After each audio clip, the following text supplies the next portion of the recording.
Everybody, and welcome back to the Health Wealth podcast for another episode. We're joined this week by Colt Milton. He's a carnivore coach and a bodybuilder.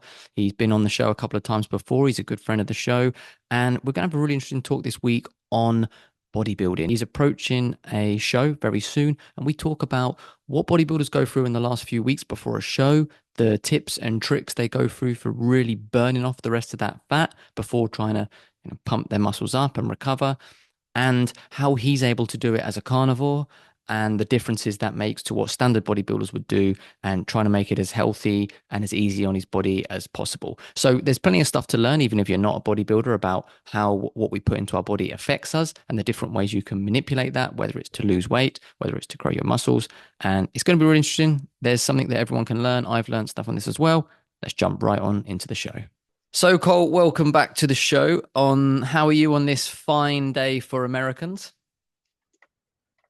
Thank you very, very much. Yeah, it's a very fine day for Americans, and so my wife and I jumped out of bed and said, "High five! Isn't it a great day to be an American?" That's we just kind of left it at that. Yeah, that's awesome. How are Hope, you? hope. How are you doing on this fine day to be from the UAE, from Dubai? Yeah, I mean, I think it's a good day for everyone worldwide with Trump winning. So yeah, no, we're doing good as well. Yeah, Good stuff, man. yeah. Well, it's a Hope pleasure to be on your show, dude. It really is. Good. It's a pleasure to have you back as always. It's always good to chat. And hopefully, the American government are going to follow through with a lot of their promises they made around making America healthy again, which would have a knock-on effect with the rest of the world. So let's hope they stick to some of that. Would be really good to see. For sure, man. I hope so. Yeah, I went to bed actually just not watching politics because I didn't want to. I wanted to actually be able to sleep, and so I went to bed and woke up the same that I do every single day with music. Man, it's just kind of how I unwind. It's how I wake up anymore, especially doing the lion diet. It's like, okay, you can't rely on caffeine to get you up out of bed and then alcohol to unwind like most people do, right? And so Mm. music for me, it's very much part of my life, an extension of my body. And yeah, fell asleep writing song lyrics to a song that I'm going to be playing on stage at my next show. I'm the only bodybuilder I know that plays guitar as part of my posing routine. So that's going to be in 2 weeks. That's going to be at the Apex, the 8th in Phoenix, Arizona. So really, man, bodybuilding, music, those are two things that get me through politics because these last 4 years have kind of just been hell, and wondering if I should move to Dubai or move to the UK or wherever. I'm like, I don't know, man, our nutrition podcast has like 5 times more listeners there than it does here. So like, why don't I just move there? But no, we feel uh, we're on good terms with our landlord, and so I think we're going to be hanging here for a while. Yeah, he voted the same direction we did too. He was part of our group high five in the morning. He doesn't live too far away. That's awesome to hear. And so you mentioned your show coming up, and that was one of the Uh things we're huh. going to talk about today. Was just about some of the things, some of the different tricks that you use, and some of the ways that you really, at the end of that competition prep, how you really get down to burning those last bits of fat off to really get as lean as possible. I thought it'd be interesting for people to hear some of those tips and tricks that you do and how you can manipulate the body in different ways. So yeah, wherever you want to go from on it, if you want to give us some of your insights into that and what you're doing at the moment. For sure, man. And I'm glad that I'm having this conversation with you on this show because I think that like if most people were listening to a bodybuilding podcast, like if like your most of your listeners are health seekers, right? They're Yeah. health practitioners, like they want to use their diet to get the most out of every aspect of life, not kill themselves at the expense of becoming a professional bodybuilder, right? Okay. Yeah. Uh I kind of go back and forth depending on what season of life I'm in, bro. um, I'm very much a carnivore that like loves doing the lion diet and loves keeping everything as 100% natural and kind of pure as possible. But then when I get in contest prep, I start seeing red, and I just want to fucking win, man. So Yeah. that's kind of where I'm at right now. So like the only things that have really changed, I guess, on a typical day, what I'm eating. I love how I feel on the lion diet. It's I do it once or twice a year, depending on when the rest of our tribe, I guess, other people kind of want to do it with me. I've never liked to do it by myself because, like, if I need to bail out or something, there's times where I've had to reach out to somebody else that's been 2 weeks in, and I know that they're going to be disappointed if I bail out, right? And if I throw in the towel. And so, what's that? Proverb? Plans fail when there is no counsel, but with many advisors they succeed. Um, that's where we kind of pray together if we do happen to share the same faith, which usually we do, depending on how big our group is. But we just try to keep it inclusive and respect everybody's beliefs, and then by the end of it, you feel like a new person because you've whatever you were addicted to before, or whatever you thought that you weren't addicted to before, it comes out. If you're addicted to energy drinks, bam, you're going to figure that out really quick. You'll have a wake up call because a lion diet is nothing but red meat, water, salt. So, all things being equal, that's very much your base. Here again, if your listeners are at all like, okay, how do I become an IFBB pro? Then I'm not really the coach to get you there. I'm the guy that lives an ancestral way of life, and but whenever I do compete, I really do push the envelope hard. I'm certainly somebody that's guilty of overtraining rather than undertraining, and it can get to a point to where it becomes an addiction, weightlifting just in general, right? And so I'm kind of one of those guys that, just like in the past, you've had to tell to keep out of the gym, because it's stress relief. You know what I mean? It's part of my lifestyle. It's part of my circadian rhythm. My mother-in-law one time asked my wife, she was like, "Does it bother you how much time your husband spends in the gym?" And since then, I've learned to spend a lot less time in the gym, especially when you're cutting and long term, just preserving muscle, not beating your body into the ground too. I've Yeah. learned that volume is definitely not your friend, right? Is there a time and a place for high volume training? Yeah, but I think it should be used more as a tool instead of like something that you're doing every day. But she asked my wife, she was like, "Does it bother you how much time your husband spends in the gym?" And she was like, "It really bothers me if he doesn't get to the gym. Those are the days where you don't want to be around him." So, um, yeah, I guess in terms of what's changed just from day to day, when I'm not on a strict lion diet and I'm either doing like a steady building phase or a steady cutting phase, I don't like to get too crazy when I bulk and too crazy when I cut, right? I like to see my abs year round. As soon as I don't see my abs, I don't like it, and I want to get my body fat lower. And so I found the carnivore diet to be the only way to like effortlessly maintain that six pack year round, as long as I'm sticking to an ancestral way of eating. Getting fat on a carnivore diet is hard, really, really hard, because we're not supposed to be fat, right? Human beings aren't supposed to be obese. If there is somebody that's obese, God bless them, but there's one reason and one reason only. There's carbohydrates in their diet. That's the problem. There's carbohydrates and a lot of other plant compounds that contribute to it. But if somebody's on the carnivore diet, they don't become overweight by accident, too, right?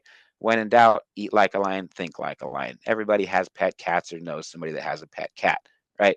If the cat is overweight, 99% of the time it's because they're eating cat food. They're eating food that is highly marketed and highly addictive for the cat, and then it turns the cat into vegetables and into mush because it's not getting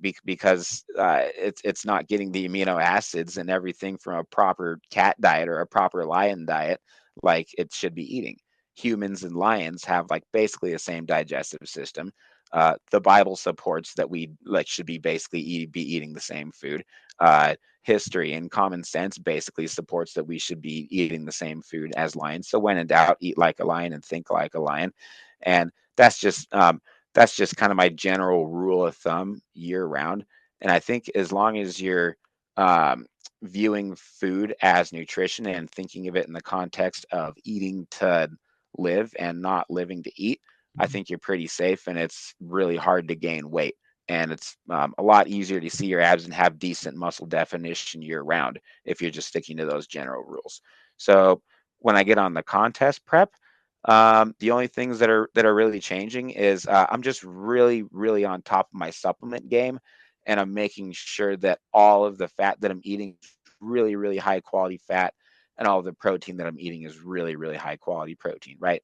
And so, of course, I'm consuming mostly ruminant animals, not so much monogastric animals, not so much pork, not so much chicken, not so much of those foods that are going to take longer to digest.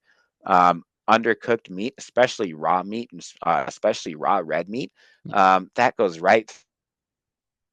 My body soaks it up. I feel great. I feel satiated, but I never feel full like Thanksgiving full, as a lot of people say, right?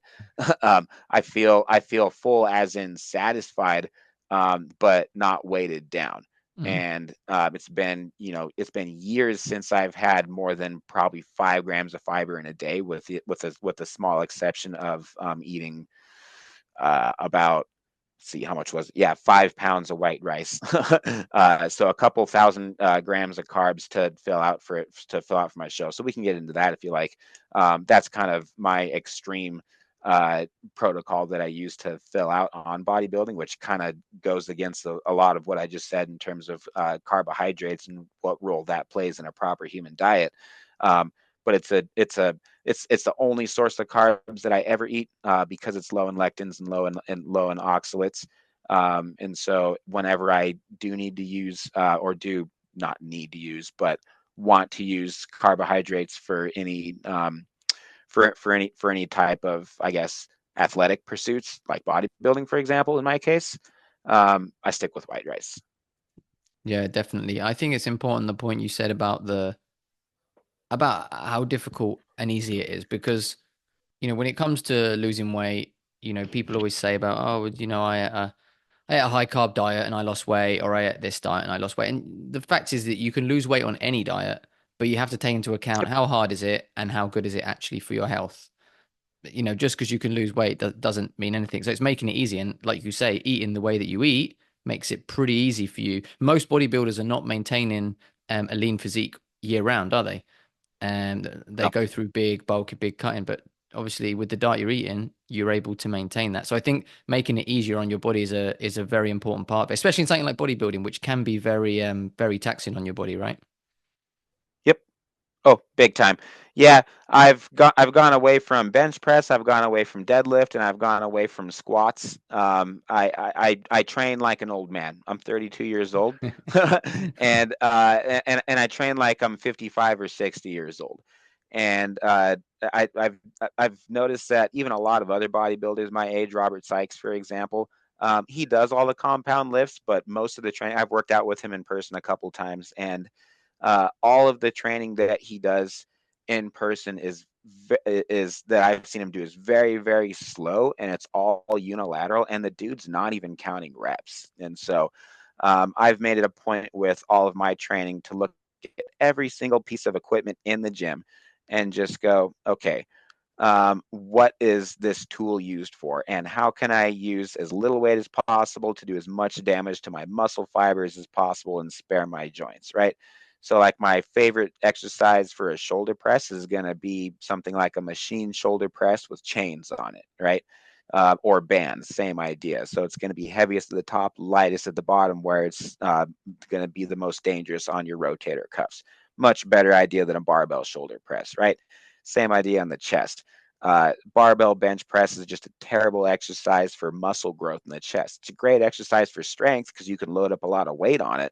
But if you're trying to develop your pecs or maintain the muscle mass that you have, you're just going to throw out a rotator cuff. That's what happened to me. So I had to change that in my training. But yeah, that's pretty much what all my training looks like year round. And then on the off season, it's going to be a little lower intensity and a little higher volume. And then as I get closer to a show, like right now, my workouts are very, very short, but they're very effective. And I make sure that every muscle group, like yesterday was quads, for example, that I start with getting blood into the muscle. I work the entire muscle through its entire range of motion, and then I stretch it. So that doesn't have to be a barbell squat, man. Like for me, that's 3 sets of leg extensions, right? So getting blood into the quads, and then 3 sets of like a Bulgarian split squat. that gets every part of the legs that you really need, especially as I specialize in classic physique. That's kind of the main category that I'm going for. So it's all about the old school aesthetic and having a narrow waist and having, um, and having a narrow waist, right? So how do you display a narrow waist? Well, you need to have a broader upper body. You need to have muscle mass above your waist. You need to be lean to begin with. But that mass in your legs really contributes to that classic physique, like Arnold Schwarzenegger kind of golden era X frame that I'm going for, right? So Bulgarian split squats, man, they get the quads, they get the hamstrings, they get the glutes, but they get that muscle on the inside of the leg that everybody forgets about called the adductors, the hip adductors, and bring your legs together. So that fills in the gap between your legs. So Bulgarian split squats, man, that hits all three muscle, all those muscle groups I just talked about. And then sissy squats, that's a great way to stretch out your quads at the end. So you can do all those at home, man. That's a very, very effective leg workout at home. But it just takes balls to do it because it hurts your muscles. Most people would rather just go, oh, it's leg day, and just go to the squat bar and just start using shitty form like everybody does in the Yeah. gym, right? Just bouncing up and down. That's not how you build your legs, man. That's not how you build and maintain muscle mass long term. That's how you snap something. Yeah, I mean, I guess the exercise comes to the same thing as the diet. It's not just about doing any old exercise, like you said, it's about knowing what to do and doing the right things. And again, making it as easy as possible on your body. Big time. And then in terms of supplementation, I guess as I get closer to the show, all the supplements that I'm taking right now, this is where most of your listeners, especially if they're hardcore bodybuilders, are going to be disappointed because I really just don't take anything, man. I just find that if you there's always something you can do better in your diet, always. But especially if you're on in performance enhancing drugs, I don't know how you could possibly tell. I'm a natural athlete, always have been. If you're on performance enhancing drugs, God bless you. I don't want to do that to myself. I want to be around for my kids. But my base is these two salts. All right. So the first one is very specific. It's pink potassium cave salt, not to be confused with pink Himalayan salt. This is a product from Celtic Sea Salt. So you can grab it on their website, selenanaturally.com. I am sold out of it. Otherwise, I would say you can get off of my website. But you can get it from them. And especially like if you're in Dubai, like that would actually technically be closer to because they're on the eastern side of the United States. I'm on the western side of the United States. So this stuff has almost as much potassium as it does sodium. So um, you can use LMNT like you can use like all those other all those other electrolyte supplements if you want. But for me personally, I get all the magnesium that I need out of this and this other sea salt, which is just any natural sea salt. This is actually nothing special. It's probably something special. I just have no idea what it is, man. But this is a gift from our father-in-law, and this is just a naturally. See if I could even pronounce it. La Paluadiere de get. See, like I don't know, man. Like most people can, like if you see Spanish, you can bullshit Spanish, right? like anybody, like Spanish is pretty easy to bullshit. But like bullshitting French, like I don't know, man. The pronunciation is really hard. I've been to France once. Have you ever been to France? Yes, yeah, a couple times. Really? Cool. Yeah. Yeah, it was like 11 years ago for me. Anyway, so this sea salt here, man, it's just a natural sea salt.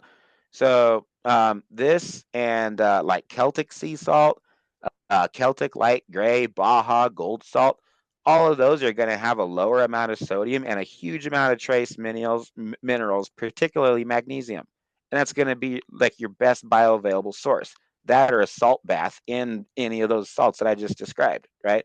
So um, I think I've heard Dr. Anthony Chaffee actually put up a pretty damn good argument for having no salt in your diet, and a couple of I could be mistaken on my source on that, but I have heard several very good carnivores put up arguments for no salt in your diet, and I guess I kind of don't really know where I stand on that. I feel like shit when I take it out, and I get nothing but muscle cramps, and it does nothing but help me with my bodybuilding. So for me, salt's staying in my diet, and it's never going away. um, but so I think that's got to be in, and red meat and water, right? That should be the foundation of everybody's diet, right? Not just bodybuilders. So especially if like things like fertility are important to you, right? You listen to Dr. Kiltz every day, right? I do. Well, I I know do. you listen to him a I lot. listen to him. Yeah, yeah. Yeah. Awesome guy. So I don't know if this supplement works or not. I'm just going to be 100% honest. It's called trans-allyl-glutamine. I feel like it helps a difference, and I feel like it helps me with my recovery. But my protein right now, my macros right now are 190 protein, 15 grams of carbs, and 85 grams of fat. So yesterday, pre-workout is my pre-workout supplements, which I'm talking about right now. And let's see, 2 ounces of white rice. So grams of carbs. Okay. Um, Fatty bone broth from leftover bones from the week. Beef shank from Oso Buco slow roast. Oh my god, dude, that was bomb. That was so bomb, man. uh, steak, and pork leftovers from Papa Tony's visit, which is my father-in-law. His culinary background is his professional background is like all culinary, so it's always really exciting having him here, and he's really good with cooking meats too. And he's a big supporter of my bodybuilding prep, so he's not one of those annoying relatives. It's like, why aren't you eating my cake? You know, because we all have that person in our life, right? Like when we're trying to do a diet and stick to it. Uh, and then elk or deer tenderloin, raw. Let's see, 400 grams of that. So basically, a couple pounds of meat comes out to 190 grams of protein ish, because like obviously there's a lot of margin for error in this. We don't know exactly how much fat or protein there is in this stuff. There's no way to tell. But it's all pretty I guess pretty local food for the most part. So between that, water, salt, then back to supplements, trans-allyl-glutamine, that's pre-workout. It's a dipeptide structure, and so it doesn't go through your entire digestive tract. That's the thought process behind it. Here again, I don't know if I'm 100% sold on it or not. Vitamin D. I take vitamin D when I remember to take vitamin D. um, Creatine. Excuse me, this is the pre-workout that I take. It's called ESP. It's by Metabolic Nutrition. It's on my website. It's nothing special. Sweetened with sucralose. It's probably better pre-workouts on the market, but for me, it's also been helpful in the past for appetite reduction. So appetite has not been an issue for me on this prep because I'm not doing any cardio. I'm doing a very little amount of cardio, nothing compared to what I was doing on my last show run. That's been my biggest ability to stick to this diet this time and have it not turn into an eating disorder like it did when I first started bodybuilding before I was a carnivore. That's another podcast. We probably don't want to go there because we'll be there here an hour if you want to talk about eating disorders. Creatine glycerol phosphate. This is different than creatine monohydrate because it retains water inside your muscle bellies and instead of inside your subcutaneous layer. So I tell all my competitors like this, like Angela, she's on contest prep. She's taking creatine monohydrate, so she has to cycle off of it. So she's on stage in 4 days. She just got her pro card, and she wants a pro card in another category. So here she goes. Her diet's pretty much the exact same as mine. She's taking creatine monohydrate, and so she can take that once she gets back off, which is probably once she gets back from her show, which is probably a good thing because then she's cycling on and off of it. This, I can't remember why, but after talking to the CEO of Metabolic Nutrition, he's a super cool guy. He lives in Florida. We've done a lot of business together over the years. He he describes this as being something that you don't need to cycle off of. And here again, I don't know why, but his advice has never failed me in the past, and I've just been taking it ever since. And cause I love being bigger and fuller and harder and drier, and I can tell probably like a 2% increase in that, just like all day because because I don't know, it just helps me feel fuller. It helps me feel a lot fuller than creatine monohydrate, and I don't feel like I have the water retention from it. So then that, and then this is the last one. I feel kind of guilty even talking about this because I don't think that this is a reputable company, but this is a gift from one. But this is a gift from one of my clients. So these are exogenous ketones. If you want exogenous ketones, you should go with I think Elevate. I think I have somebody taking Elevate. I can't remember. I have to double check that brand name. But Richard's Keto Pro electrolytes. Yes. Those are the Yeah. ones that you want. Excuse me, exogenous ketones. Those for sure are what you want. Their ingredients beat everybody else on the market. But yeah, this is just a bullshit kind of like knockoff brand. magnesium, BHB ketones, which is good because of all the ketones, those are the most important ones, right?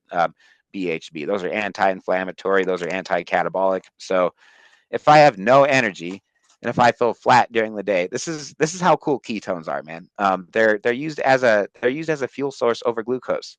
I didn't know that until recently, until I started taking them. So if you have, like, all things being equal, if you want fast energy, you have no energy, you could have sugar, right? So what does that do? It gives you instant energy. But then what does that do? It makes you store fat, and then you can't focus, and then you're hungry, and it fucks up your entire day, right? That's why you and I don't eat sugar. Okay, so exogenous ketones, it's all the benefits and none of the downsides. You get faster energy, it hits you faster, and then you don't have a crash afterwards, and you still feel great. Like, there's no downsides of taking exogenous ketones that I've experienced, at least from taking it like a normal human being should, right? Like, yeah, it can kick off your ketone production, but I mean, I feel like you would have to take a lot of it. I still feel like I'm in a fasted state. It helps me power through a workout when I need it. Before speaking engagements, man, I took some right now because I wanted to do like a good job talking for you, right? And like, I could take that, or I could take an energy drink. An energy drink is going to block my. I'm on running on no caffeine right now. An energy drink is going to block my adenosine receptors and make me think that I have energy when I don't have energy. Ketones are going to give me a more natural energy. Does that make sense? I Yeah. hope it makes sense. That's how my Yeah. brain works, and sometimes it makes sense, and sometimes it doesn't. Yeah, Yeah. and I guess topical fat burners. Did you want me to Yeah, go on. Yeah, yeah. Tell us mention those about at them all? as well. Yeah. Okay, okay, yeah. Like, I feel kind of guilty talking about these because I don't know if they work. But I feel, but I feel like they do, man. And so, my coach back in the got me hooked on these, and uh, these are MPA movements. Actually, a pretty big following. Passed away a couple years ago, and he lived in the Seattle area, which is where I started bodybuilding. And so, I'm, just kind of a fan of the brand overall. But I feel like it's a good product. Like, I look at my before and after pictures, and I'm like, okay, like, personally, I do see a difference, and I believe that I do. But I'm not gonna back something that, like, has no science in it. And to be completely honest, there's like really no way to run any studies to see if this stuff works or not. But here again, I'm a fan of it. Uh, uh, what's her name? Angela's using it. She's on Instagram as the carnivore cutie. You should totally go follow her. Her physique is incredible. She's a pro, so like obviously it is. But we're taking. She's not taking this exact supplement, but she's taking something very similar. So this is called Vaso Burn. You can get it on mattporter.com. And yeah, it's distributed by Matt Porter Supplements. So basically, it's manufactured in Spokane, Washington. Robert Sykes and I both used to live there. Fun history fact. So, I put this stuff on my lower abs and on my glutes, wherever my trouble areas are. My glutes are actually kind of my fattiest body part right now. I'm testing at 4.55% body fat on my glutes and 3% body fat on my abs, which is exciting. My abs have always been a bitch to get lean in the past. So now I got the opposite problem. So now I'm putting it kind of more on like my butt cheeks. It feels really weird. Um, and then I will do high reps of anything before that. It doesn't matter, man. You just got to get blood into that muscle, and it exposes and mobilizes those fatty tissues better, apparently, right? So I feel the burn, man. Like, it really burns, and I get a lot of sweat in there. The scale goes up the next day. I'm usually a pound heavier after doing this, right? So actually, I am a pound heavier today. I weigh 176 pounds today. I wasn't going to do it, but at the end of the day, I just didn't get to my workout, and I actually had a lot of energy and felt like doing cardio. I was like, whatever, I'm on contest prep. I should probably do this. And so I put this shit on my on my butt cheeks and everything. And yeah, man, it's just like I'm super sweaty and like hot afterwards, and like kind of like irritable and itchy. And then the next day, like, I just like feel kind of puffy. But then 2 days later, then it's given my body a chance to shed the water weight from burning that fat in the first place. And then I'm down, like, so tomorrow morning, I'm probably going to be about 174. I've been 178, 178, 177, 177, 176, 176, 175, 175, back up to 176. So tomorrow I'm probably going to be around 174 because of doing this. So that's the fat burner. That's the one that you want to take up through the show, but here again, it make no, excuse me, up until peak week, but here again, it makes you retain water. Burning fat makes you retain water, right? So you never want to go into the show trying to burn fat. It's a horrible idea. You should be stage ready now. I'm stage ready now. Like I mean, like I could like I right now I feel like I could step on stage and win this show.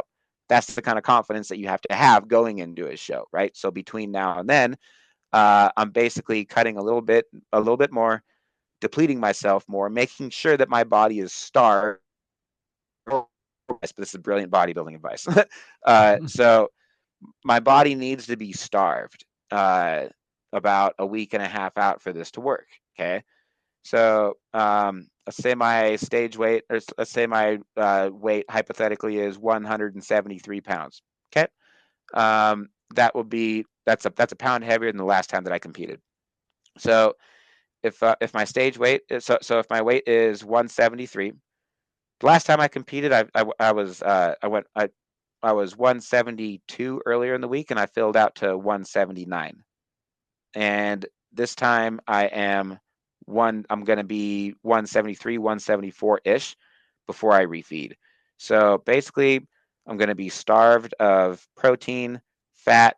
No, excuse me, not protein. I'm just going to be starved of fat and carbs, of course, but that's not really starvation. But I want my body to be like looking for fat, begging for fat, right? Angela just went through this. She just did this, and I just did this a couple months ago at the Open Natural. So I'm doing the same thing that I just did. It worked beautifully. This is exactly what Coach Rich says to do.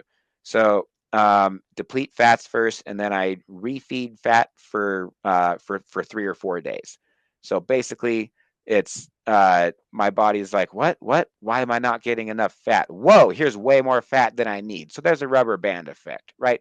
That's going to allow my glycogen stores, my entire body, to hold more water, to hold more weight, to hold more fat in my muscle bellies, right? And so now my physique is temporarily more enhanced and kind of better looking than it normally is, right?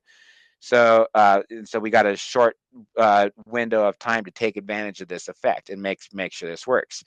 So then right after that, I refeed on carbs, right? With an intentional spillover. So I know that I'm gonna lose. I know that. So I know that I'm gonna. So I know that I'm gonna spill over. That's what you don't want to happen on show day. So this happens on Wednesday for me.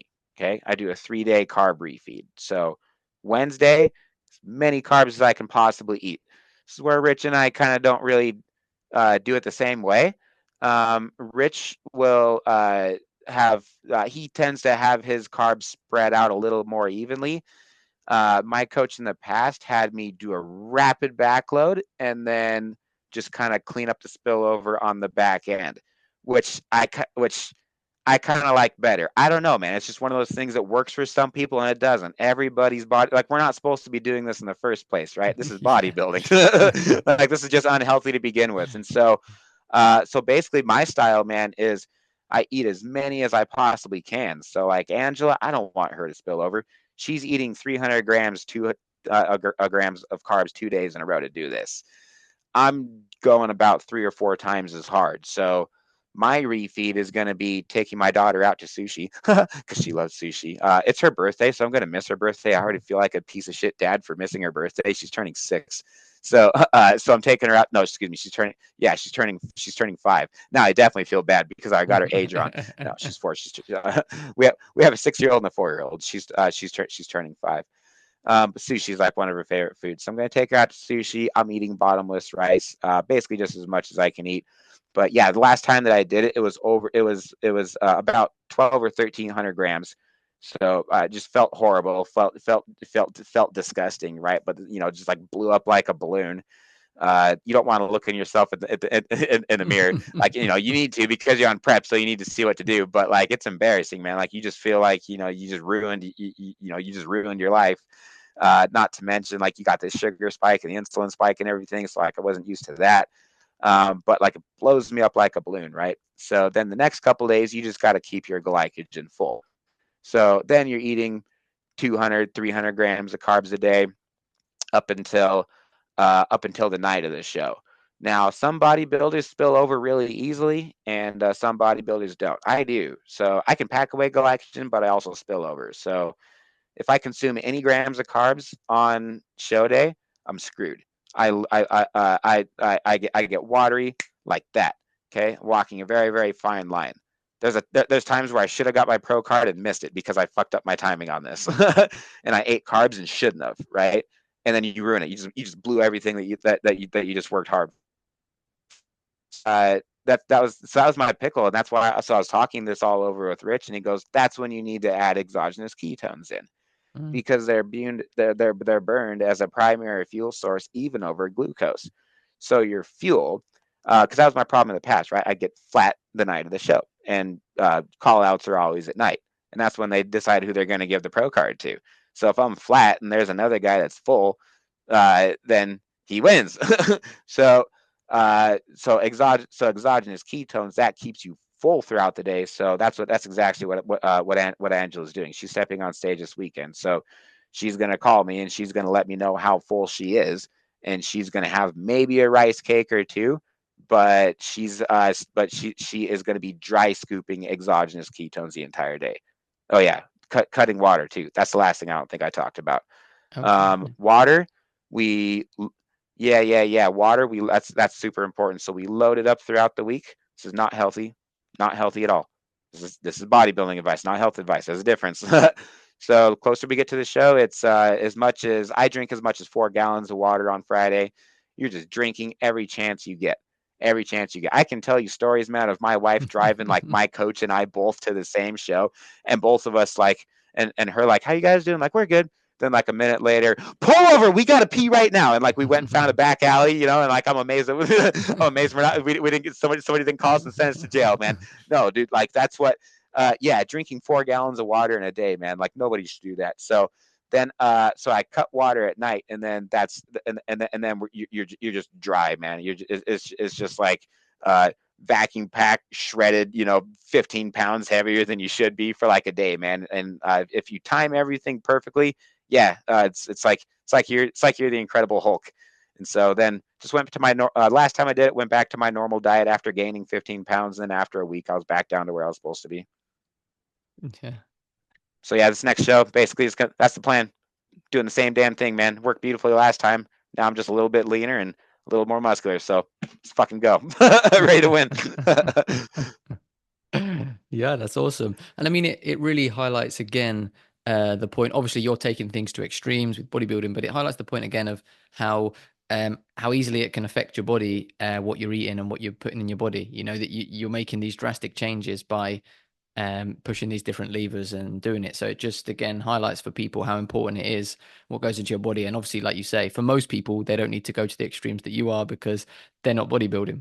But it just shows what's possible, doesn't it? Yeah, 100%. I mean, I'm on this diet because I want to live to be 120 years old, but I also want to do something with my life. And it and man, like you and I are both workaholics, man. Like we're recording podcasts, we're coaching people, like like that's what I do full time. You have a full time job on top of this, and this is what you do on the side, man. Like, oh my god, dude. Like, at the end of the day, me and Rich do this because we we can't survive eating eating like we don't have the time to stop and eat 5 fucking meals a day like everybody else gets to. Like, no way, man.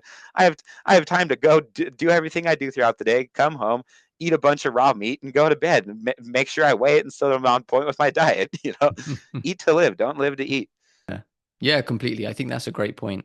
I like that saying that they eat to live and not live to eat because too many people look at Yeah, eating as like entertainment and it's not, we have to look at I mean, we should enjoy it and we do. I enjoy my food, I know you enjoy yeah. your food if, too if that we food is the eat. best entertainment you have, your entertainment sucks.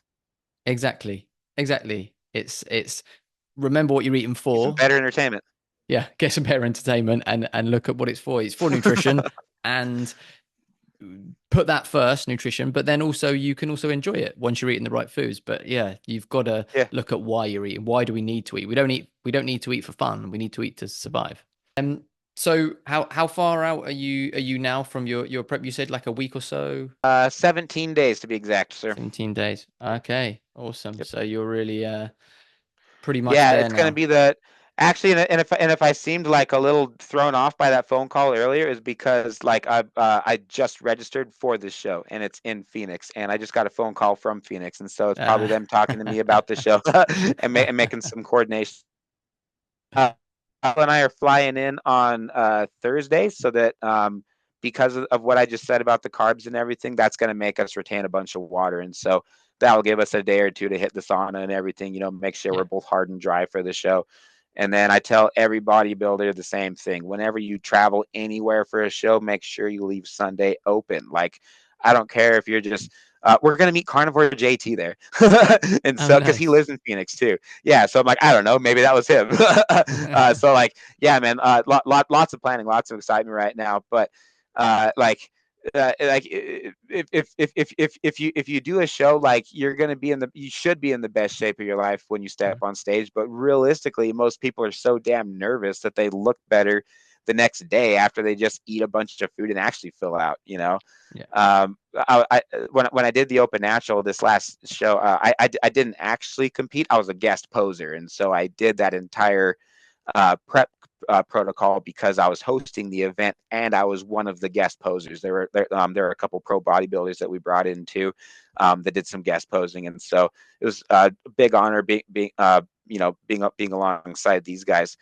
But basically, that's exactly what we intend on doing this next time around. But what I tell everybody the next day is, like, you should be in the best shape of your life, but uh, most people are just nervous and oh no, sorry, this is where I was going with that. I just saw so many people that were first time competitors. There were a lot of first time competitors at this show that were just so underfed going into this show, Mm. and they looked so much better after we all went to the after party at the Brazilian steakhouse down the road. And like, just everybody looked better the next day, like everybody did. They were just less nervous, and they got some more food, and their glycogen stores were full out, were filled out. And so um uh that's something that you want to take you just want to take advantage of that time. So I don't know if we'll like try to find just like something like whenever my wife and I have been traveling together to shows in the past, like, we always try to find like some sort of cool scenery or something. Or like when I was in Edmonton, we were downtown, and so like I was getting a bunch of pictures like around skyscrapers and stuff. Or like Carnivore JT and I might like go around grocery stores with our shirts off and like until we get kicked out, and just like picking apart nutrient labels of stuff that looks like it's healthy but it's not or something. Who knows? Sounds like a good plan. Sounds like it'll be fun. Yeah. Yeah, Angela for sure is the real champ. She's this is going to be her uh her her third show. Yeah. Third or fourth show this season. Holy crap. They're adding up fast. So Mm. she's competing, and then she's competing again 2 weeks immediately after it. So, yeah, definitely follow her if you're on Instagram at the Carnivore Cutie. Thank you. I mean, I appreciate you giving your time again to us. And it's a really interesting insight into what you're doing, how you do it, for anyone who's interested in bodybuilding, and just the fact that it's possible to do it eating this way. And while we say bodybuilding might not be the healthiest, but the way that you're doing it is a lot healthier than how most bodybuilders are doing it. And again, it just highlights to people how important the stuff going into your body and the timing of it really makes a huge effect. So, Yep. yeah, I Yep. appreciate that. And thanks again for coming on and Yes, again yep. and giving us some of your time. My pleasure as always, man. Always have time for you on your show. Thanks for asking me in the first place, dude. Yeah, Really much a pleasure. no problem at all. We'll definitely have you back again at some point. So we'll be hearing from you again. But thanks for now anyway. And we'll see you again next time. And everyone else will see you also next time. Thanks for listening.